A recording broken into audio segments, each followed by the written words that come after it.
I'm sure you guys have heard about this little gaming company called Epic Games. And Epic Games, they're little. They own, of course, the Epic Game Storefront, Fortnite, Rocket League, and Fall Guys, right?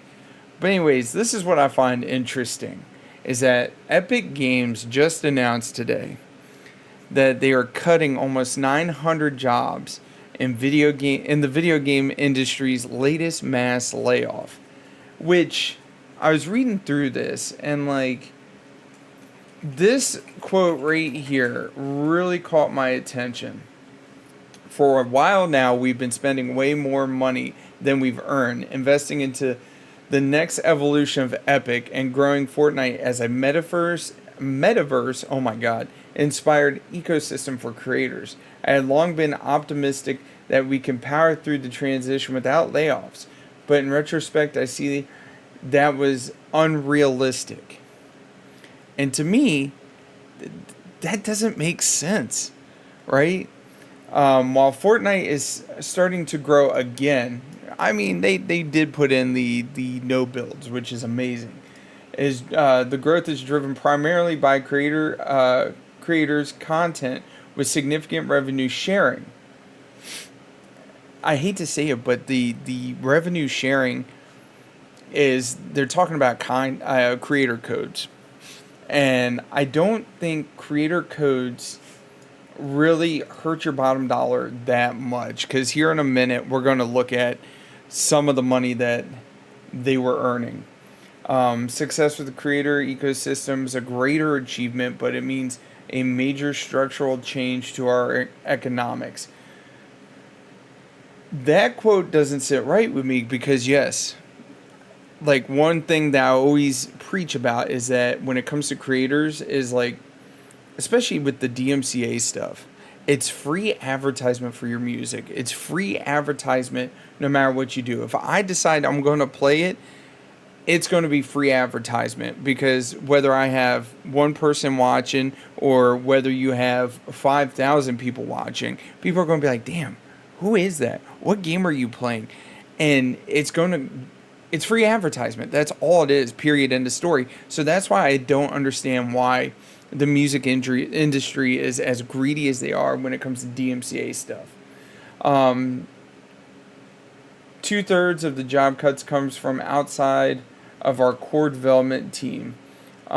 Basically, these are going to be all the little businesses that they've acquired. I was reading earlier that Psyonix, Rocket League's developer, did lay off quite a few people with this. Um, it's very interesting to see how this is all panning out because Epic Games is a publicly traded company, one. And two, they have the Unreal Engine. And if you don't know what it is, I guarantee you've played games that use the Unreal Engine as the driver. Um, Needless to say, I feel like this is just a way for them to save face with their stocks. Because you look at it, Epic Games right now is trading at $38.22. They're down 0.31% today. Now let's take a look at the last 5 days. They're down 1.7%. Now let's look at the last year. They're up over the last year almost 12%. Like if you look, like right here, they're up almost 12%. You can't tell me you're laying people off because you're outspending. Well, if you're outspending, you're doing something wrong considering that you're looking at your stocks here, you're up 12%. And then on top of that, I was looking at this. All right. Now, mind you, um, these numbers come from, I believe, 2022 and 2021, right? Reported that in 2022 they were down. They made 184.4 billion with a B dollars. And they peaked in 2021 with 192.7 billion.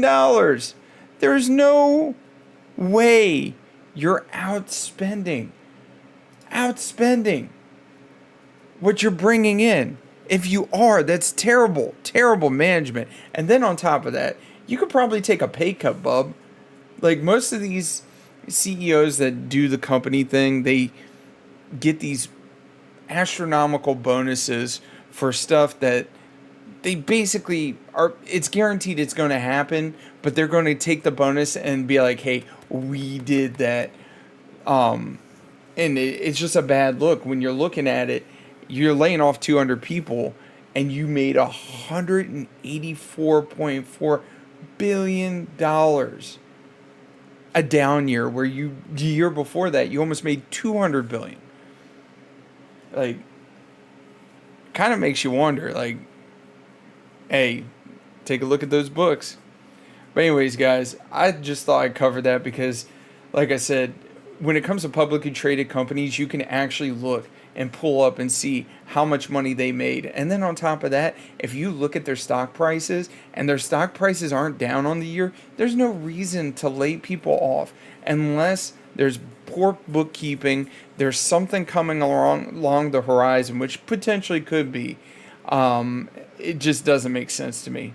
But anyways, I'll catch you guys later. Take it easy.